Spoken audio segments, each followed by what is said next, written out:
ये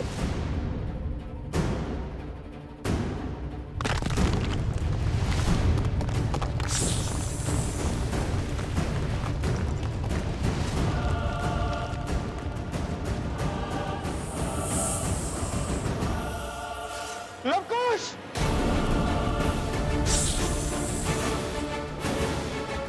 लवकुश उठ जाओ वहां से! बहुत बड़ा धर्म तुम्हारी ओर आ रहा है। भाभी माँ और अब हमारा लक्ष्मण भैया अपने हृदय के इन अंगों को स्वयं से दूर कर अब जीवित कैसे हैं भैया? मेरे तो तन का हर भाग इस वियोग की अग्नि में चल रहा है। चीख चीख कर अपने भाई लक्ष्मण को लौटाने की गुहार लगा रहा है भैया। ये पीड़ा बहुत सहन नहीं होती मुझसे। इस वियोग की अग्नि को कैसे झेल पा रहे भैया? कैसे? शांत हो जाओ भरत। जब तन पर दायित्व का भाव हो तो कंधे झुक नहीं पाते भरत। और अब तो तुम्हारे भी उत्तरदायित्व बढ़ गए हैं। यदि हम ही परिस्थितियों से हार जाएंगे तो रघुकुल के भविष्य का क्या? रघुकुल के वंशज भी तो हमारे ही उत्तरदायित्व है ना।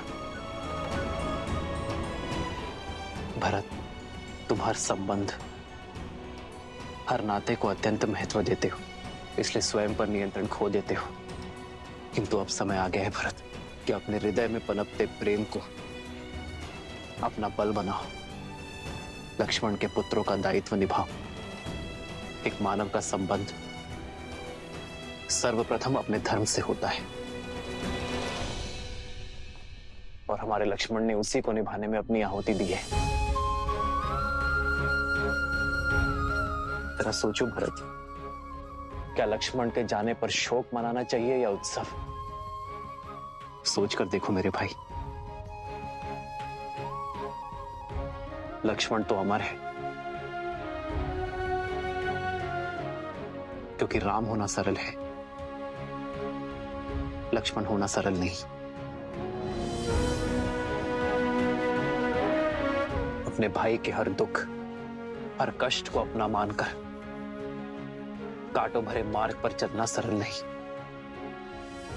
अपनी माता, अपनी पत्नी, अपना परिवार, अपने भविष्य को त्याग कर अपने भैया और भाभी के साथ वनवास जाना सरल नहीं। ऐसे वीर की स्मृति में तो गौरवान्वित होना चाहिए भरत। अश्रु नहीं बहाने चाहिए। भविष्य में जब भी किसी भाई के समर्पण, उसके त्याग का उदाहरण दिया जाएगा तो उस वार्तालाप में सदा हमारे लक्ष्मण का नाम लिया जाएगा।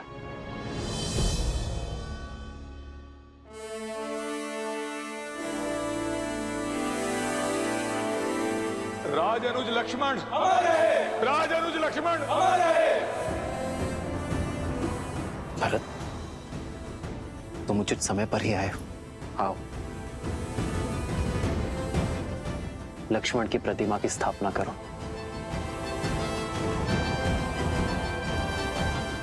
उठो भरत।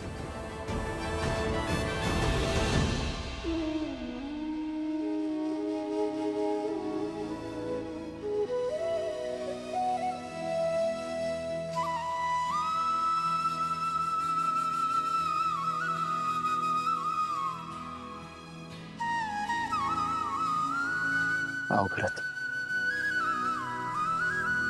आदर्श और मर्यादा की है ये कथा महापावनम। काट मद श्री से मिला दे श्रीमद् रामायणम, श्रीमद् रामायणम, श्रीमद् रामायणम।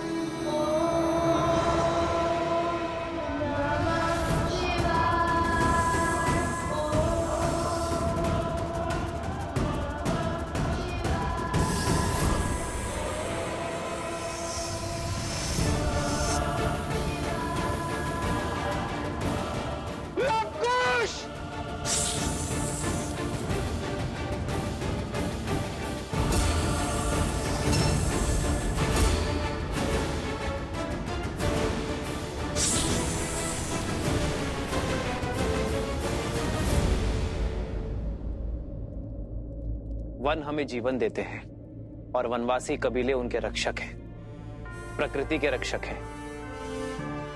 इसलिए उनका उत्थान, उनका विकास हमारा लक्ष्य होना चाहिए। इन्हें और इनके समान सभी को मुख्य धारा से जोड़कर रामराज्य में इनका विकास सुनिश्चित करना होगा। इनके लिए विद्यालय स्थापित करने होंगे।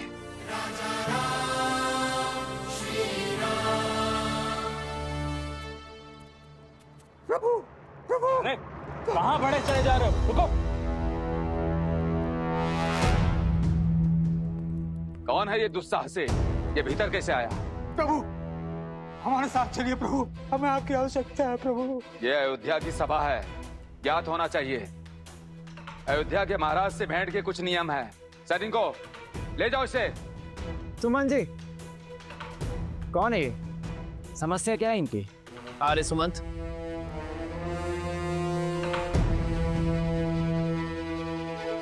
प्रभु, जो घट रहा है उसका वर्णन मैं शब्दों में नहीं कर सकता। कृपया चलकर देखें कि संसार क्या संकट झेल रहा है। यह आपकी और देवी सीता के सजाए राम राज्य पर उठा प्रश्न है।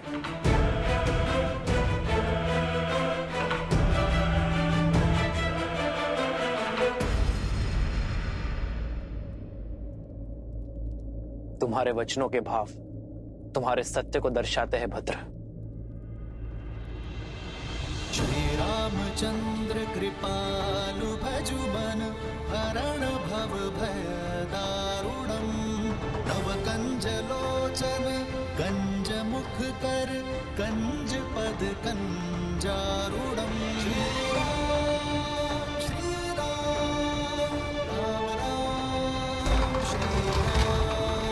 श्री राम श्री राम राजा राम श्री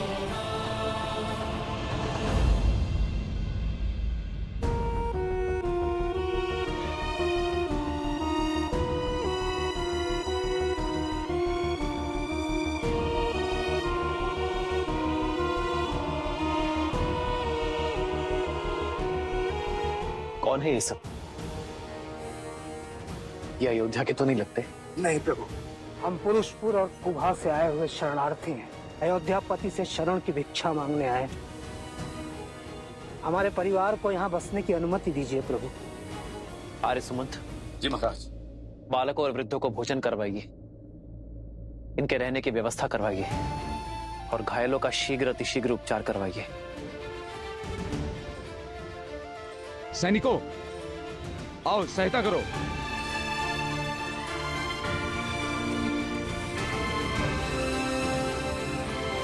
ऐसी कौन सी विपदा आन पड़ी जो गंधर्वासी को अयोध्या से शरण मांगनी पड़ी? ये पीड़ा किस घटना का परिणाम है? हम अपने राज्य में बहुत प्रसन्न थे महाराज। सुख सुविधाओं की कोई कमी नहीं थी, पर अकस्मात एक दिन गंधर्वों ने हम पर आक्रमण कर दिया।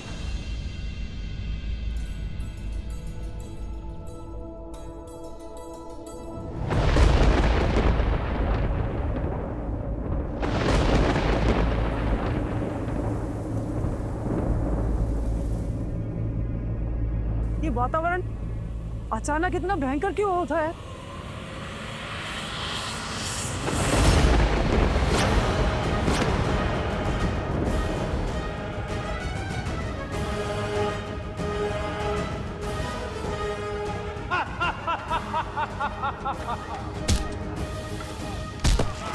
समाप्त कर दो सबको।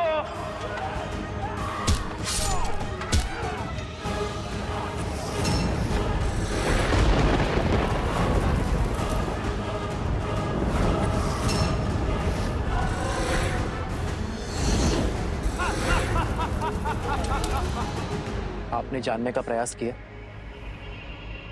कि गंधर्वों ने यह आक्रमण क्यों किया? वो बाकी गंधर्वों से भिन्न है महाराज। उनका राजा गंधर्व वृश्क अपने समान किसी को नहीं मानता। वो केवल बल पर विश्वास करता है, न धर्म न अनुशासन। उसके बल ने उसकी प्रवृत्ति मलिन कर दी है। इसी कारण उसे और उसके साथियों को बाकी गंधर्वों ने त्याग दिया है। वो कहते हैं, हम बलशाली हैं, जो चाहिए हाथ बढ़ा के छीन लेंगे। हमने पूछा कि हमसे क्या शत्रुता है, तो उन्होंने हमें प्रकृति का नियम समझा दिया। प्रकृति का नियम है कि दुर्बल सदा सबल के आगे विवश रहता है। तुम दुर्बल हो तभी शीश झुकाने के लिए जन्मे हो। हम शीश उठा के जीने के लिए जन्मे हैं क्योंकि हम बलशाली हैं। अगर बल है तो प्रदर्शन भी होगा।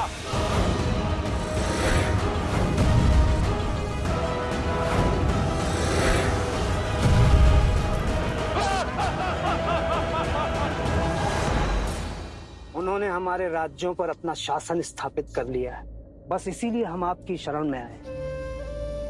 निर्बलों के बल, असहायों का सहारा, हमारे संकट का निवारण केवल आप हैं।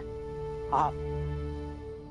महाराज, आज्ञा हो तो एक सैनिक दल भेज दे वहां। नहीं भरत, ये समस्या उससे अधिक गंभीर है। ये बल का युद्ध नहीं, सोच का युद्ध है, और इसे हमें शीघ्र अतिशीघ्र रोकना होगा भरत। बल से सब कुछ अपना बना लेने की यह सोच विष के समान होती है, जो एक पीढ़ी से दूसरे पीढ़ी में अवश्य जाती है, विवेक को दूषित करती है, और जहां जहां धर्म की हानि होगी उसके विरुद्ध में खड़े होना राम और रघुवंश का परम धर्म है। आप निश्चिंत रहिए, मैं और भरत स्वयं जाएंगे। उन गंधर्वों की प्रताड़ना से आपके क्षेत्र को मुक्ति दिलाएंगे।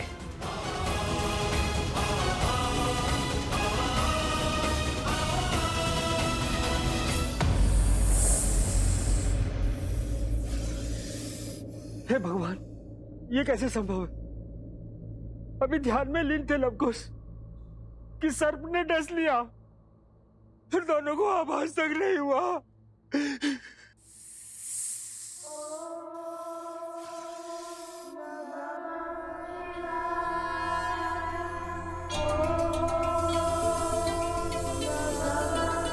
अद्भुत, अद्भुत! लवकुश जीवित है, जीवित है लवकुश। जेहि पर कृपा करहि जनु जानी, कवि उर न जावहि मानी। देव शिशु जन विनाति सूरा, जानकी सुत रूप लव कुश बोला। जानकी सुत रूप लव कुश बोला।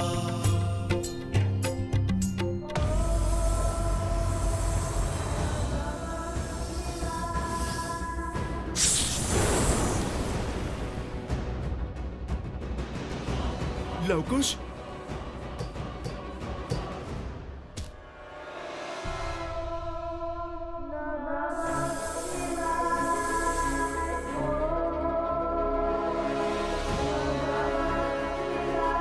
हर हर महादेव।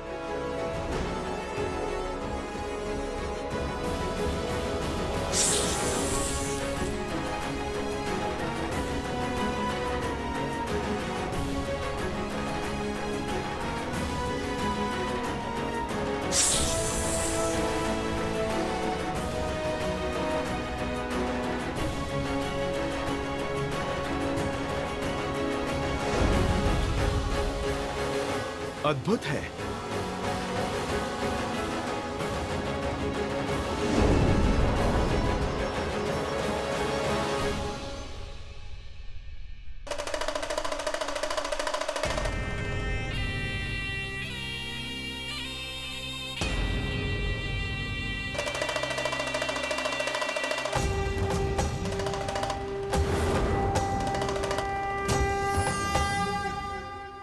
हे महादेव, ये तो स्वयं साक्षात नागराज वासुकी हैं।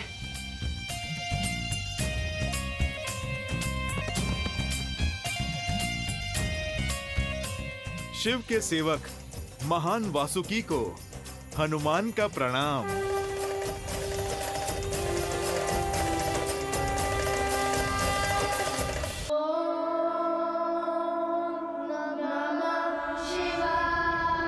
लव, कुश, आंखें खोलो।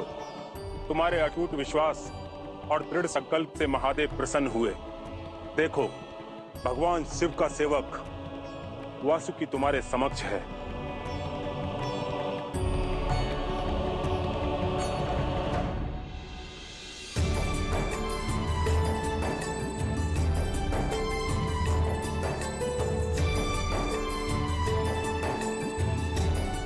प्रणाम नागराज वासुकी।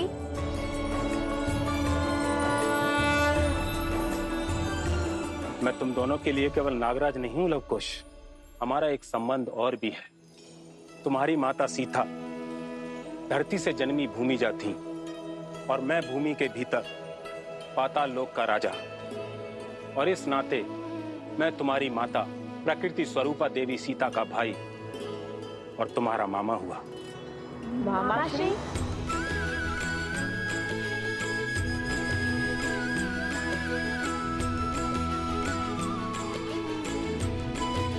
अर्थात ये ऋषि कुमार नहीं, ये राजकुमार है। अयोध्या नरेश श्री रामचंद्र के पुत्र लवकुश। वर्षों पूर्व मेरे पिताश्री अयोध्यापति महाराज दशरथ ने ऐसा ही युद्ध लड़ा था जो उनका नहीं था। अपने मित्र जटायु के आग्रह पर उन्होंने वो युद्ध लड़ा था और उसी युद्ध में अपनी वीरता का ध्वज लहराकर उन्होंने दशरथ का नाम प्राप्त किया।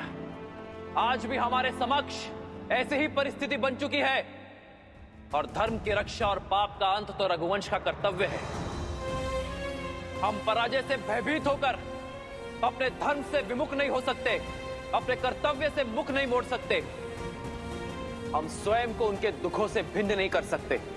जब जब इस संसार में मानवता आहत होती है, धर्म पर प्रहार होता है, तब तब हम अपने प्राणों की शक्ति से संसार और मानवता की रक्षा करते हैं। क्योंकि स्वयं के लिए तो केवल पशु जीते हैं, किंतु एक मानव तो संसार के लिए जीता है और संसार के लिए ही मरता है। भय के लिए भयंकर है। हम राम के रुद्र हैं, शंकर हैं। शंकर है हम, शंकर है हम, शंकर है हम। जय सिया राम, जय सिया राम, जय सिया राम, जय सिया राम। आओ व्रत।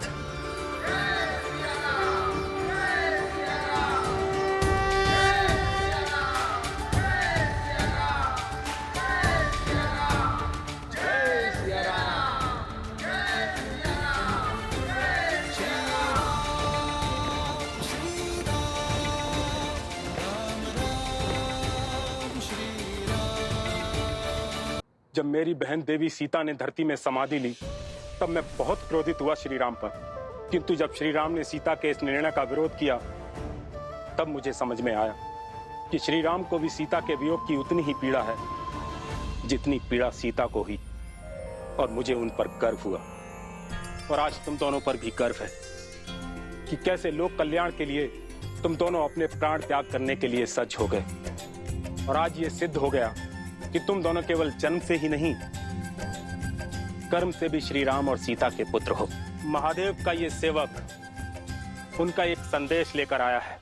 वर्षों पूर्व तुम्हारे पूर्वज राजा भागीरथ ने गंगा को इस धरा पर उतारा था और इस संसार का कल्याण किया था।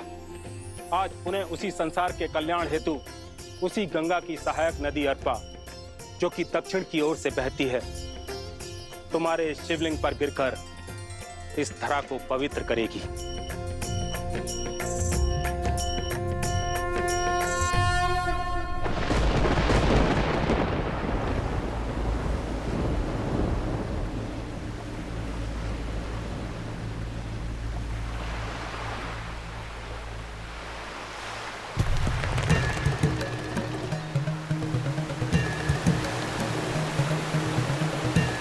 धन्य हो महादेव।